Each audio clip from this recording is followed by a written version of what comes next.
Welcome to the Spinoso Podcast. I'm Dr. Alex Spinoso, physician, entrepreneur, husband, dad, car guy, and comic book nerd.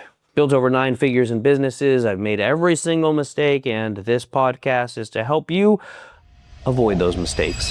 For the how, go to dralexspinoso.com/resources. Let me admit something. I am a pretty big comic book nerd. I grew up reading comics, and my wife brought me a comic the other day while we were in Tom Thumb grocery store. And I have been since I was a kid. Spider-Man, Batman, Iron Man, Captain America, Wolverine, Superman. I grew up on all those stories, and I still love them. And now I know some of you are thinking, Alex, you drive a McLaren and you have a Lamborghini and you own multiple medical companies and you're sitting here talking about comic books.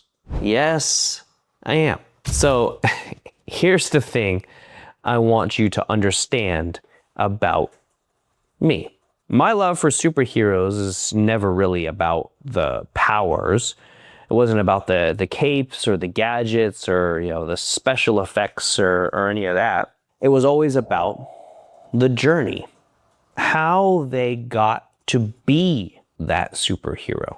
Because every single superhero story that you read and every single villain story that you read, everyone follows the same arc. The ordinary kid who gets the call, or the weirdo who gets the call, the reluctant hero who almost says no, the dark season where everything falls apart, and then the transformation that happens on the other side of the hardest thing they've ever done. That makes them a hero or a villain. That arc has a name, and Joseph Campbell was a mythology professor who spent his entire career studying stories, not just superhero stories, every single story. Ancient Greek mythology, Hindu epics, Native American folklore, medieval legends, stories from every culture, every continent, every era of human history. And what he found was pretty remarkable when it comes to storytelling.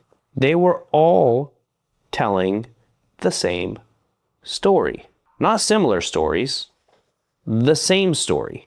Different names, different settings, different powers, but the same fundamental journey over and over and over and over throughout all of history.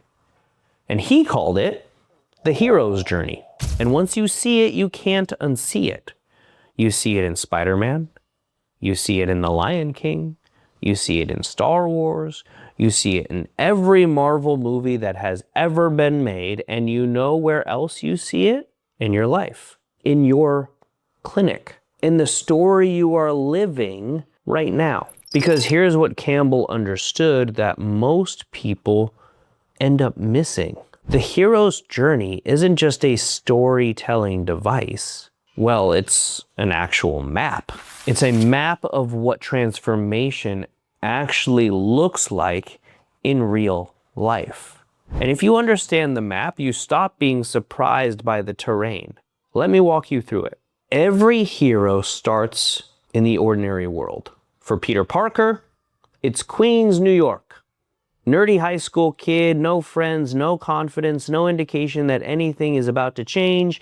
Just an ordinary dude that's ignored by everyone in his school. For you, that ordinary world was the moment before you decided to build something for yourself. Maybe you were working for someone else's company. Maybe you were 3 years into residency wondering what the hell you were doing. Maybe you were a provider seeing 20 patients a day thinking, you know what? There's got to be more to this. That was your ordinary world. And, it wasn't bad. It was just not enough. Then comes the call to adventure, the call to greatness, the call to being a person greater than what you are. For Peter Parker, that was a radioactive spider. For you, it probably isn't that dramatic. Maybe it was a conversation that sparked something. Maybe you saw someone else build a clinic and thought, you know what? I can do that. Maybe you ran the numbers one night and you realized that your earning potential actually was greater if you own the thing instead of working for it. Maybe You got so fed up with your boss that you said, you know what, I'm going to go do my own thing. Whatever it was, something disrupted the ordinary world that you lived in. Something reached out and grabbed you and said, you were made for something much more than this. And that call terrified you, because the next stage of the hero's journey is the refusal of the call. Every great hero hesitates. Every single one. Luke Skywalker says no the first time Obi-Wan asks him to come with him. Frodo says he can't possibly carry the ring. Even Batman, the most relentlessly driven hero in the DC universe, I think, spent years denying it before putting on the suit. And you had your refusal too. I know you did, because I had mine. Every reason not to do it came flooding in. What if I fail? What if I lose everything? What if I'm not cut out for this? What if I'm fooling myself? What if I'm fooling others? Won't everybody see that I'm a fraud? The refusal, it's not weakness. It's normal. And it's part of the map. It's part of your journey. And this is what Campbell found with that. The hero who eventually answers the call is not the one who isn't afraid. It's the one who was afraid and went anyways. Courage is not the absence of fear. It never was. Fear is real, but courage is moving forward when the fear is present and loud. You answered the call. You opened your clinic. You did your own thing. You signed the lease. You got that management position. You moved from job to job. You hired your first person. You put your name on the door. That was you crossing the threshold. You see, in the hero's journey, crossing the threshold is the moment of no return. There is no going back. Once you see that there is a different world than what you were living in before, that just shapes you. When you step out of the ordinary world and into the adventure, you can't go back to who you were before. The transformation has already begun. And then almost immediately, the trials start. Every hero faces tests, allies that they have to find, enemies that they didn't see coming. For a clinic owner, the enemies are everywhere. It's the staff member who quits with no notice. It's the patient who leaves a bad review that has nothing to do with your quality of care or them even seeing you. The competitor who undercuts your prices and wins patients you should have kept. The cash flow problem that shouldn't exist given how busy you actually are. And then there's the allies. Campbell was very specific about this. The hero rarely makes it through alone. In fact, there isn't a single story I can think of, superhero, comic book, movie, not a single one where the hero does everything alone. Every great hero has a mentor. Obi-Wan for Luke, after that, Alfred for Bruce Wayne, Nick Fury for almost everyone in the Marvel Universe. The mentor's job is not to fight the hero's battles. The mentor's job is to prepare the hero for the battles that they have to fight themselves. I think about that a lot in the context of what Vaughn and I do in Charismatics, our medical mastermind. We are not here to build your clinic for you. We're here to make sure you understand what you're walking into and what you should do when you get there. But the hero still has to walk in, and then comes the part that nobody tells you about when you start. The part that catches every hero off guard, even though it's right there in the story every single time. The ordeal. Campbell called it the innermost cave, the darkest moment, the supreme test. The point of the story where it looks like the hero is not going to make it. For Iron Man, it's that cave in Afghanistan. For Batman, it's the pit. For Captain America, it's watching everything he knew, everyone he loved, disappear into history while he was frozen in ice. For you, maybe you're in it right now. The month where revenue fell off a cliff and you couldn't figure out why. The hire you trusted completely who burned you completely. The person you had to let go because they just couldn't lead. The expansion that went sideways, the season you were in, working harder than ever before, and you still felt like you were losing. I know that season. I knew all of them. When I was scaling Genesis, I worked myself into the hospital multiple times. Chest pains, anxiety so bad it presented itself like cardiac arrest. I'm a physician, and I couldn't solve my own body falling apart under the weight of what I was building. That was my ordeal. And here's what I wish someone had told me when I was actually in it. The ordeal isn't a sign that you're failing. The ordeal is proof that you're actually on the journey. Think about that. In every hero's story, the ordeal that the person is going through is not the end of the story. The ordeal is the actual turning point. It's the moment that defines who the hero actually is. You find out who you are, not when things are going well. You find out who you are when you're in the cave and you can't see a foot in front of your face. You have no idea how to get out. Iron Man didn't become Iron Man in the Stark Tower penthouse. He became Iron Man in an Afghan cave with a car battery wired to his chest. Batman didn't become Batman from behind the walls of Wayne Manor as a child. He became Batman in the pit after his parents passed. Broken, defeated, with no one coming to save him.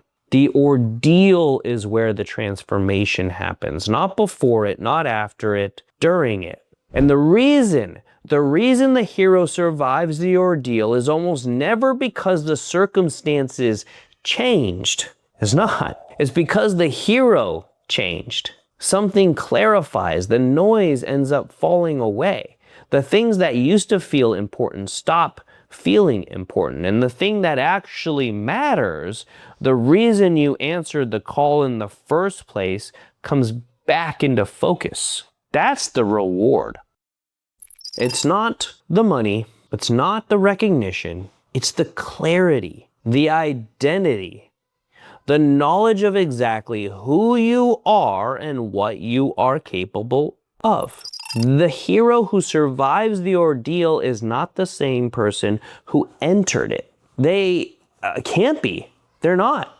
That's the whole point. You see, here's the thing about the hero's journey that most people never really talk about. It doesn't end when the hero wins. That's not the end of the hero's journey. The final stage Campbell identified is the return. The hero comes back to the ordinary world, but they don't come back empty-handed. They come back with something. Campbell called it the elixir. Sometimes it is a literal treasure in the movies or in a book. More often, it's actually just wisdom, knowledge, hard-won truth, the thing that only can be learned by going through the ordeal. And the hero's job, the actual final purpose of the whole journey, is to bring that back and give it to the world. Frodo brings the ring to Mount Doom and saves the Shire. Luke brings down the Empire and restores hope and balance to the galaxy. The hero doesn't return to hoard what they learned. The hero returns to share what they learned. I think about this all the time. Everything I went through building Genesis, the hospital visits, the scaling nightmares, the wrong hires, the hard pivots, all of it is elixir. The thing I came back with, the thing I'm giving back through charismatics, through this podcast, through every conversation I have with a clinic owner, clinic director, leader in their company, who is somewhere on that map right now. That is the return. That is what this journey was for. So here's what I want you to take away from this. If you are in the ordinary world right now, restless, knowing you were made for more, hearing a call you haven't fully answered, answer it. The call doesn't get quieter. Trust me on that. It actually gets louder.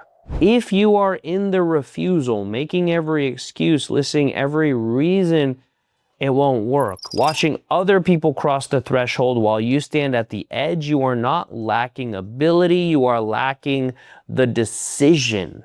Make it. If you are in the ordeal right now, in the cave, in the dark season, in the hardest stretch you have ever been through, Do not mistake the difficulty for failure. The ordeal is not the end of the story. The ordeal is the story.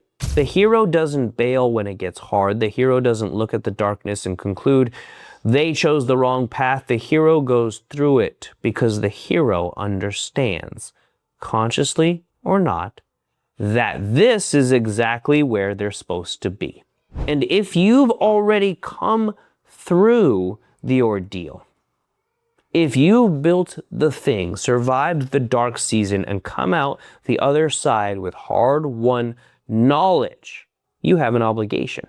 And that obligation is to bring it back, share it with others. One of the weirdest and also my favorite movies is called Lucy. And Morgan Freeman has a great quote in there in which he says that he believes that the purpose in life is to pass on knowledge. That's what every great hero does. That's what Joseph Campbell is trying to tell us. The stories are the same across every culture, every era of human history because the journey's the same. Becoming something takes the same things it always took. A call, a decision, a threshold, a dark season, a transformation. You are on that journey. Maybe different pathways of it or different parts of it, but you're all on that journey. Whether you're just starting or in the hardest part of it, on the other side is something worth giving back. I want to share with you something that the comic book nerd in me has always known. Nobody reads the story for the ordinary world. Nobody buys the movie ticket to watch the hero stay safe or never have a challenge. They read it for the journey. They read it for the ordeal. They read it for the transformation. They watch it for the same. The story is the same. You need to live like it is. You're not failing, you're in the cave. There's a difference.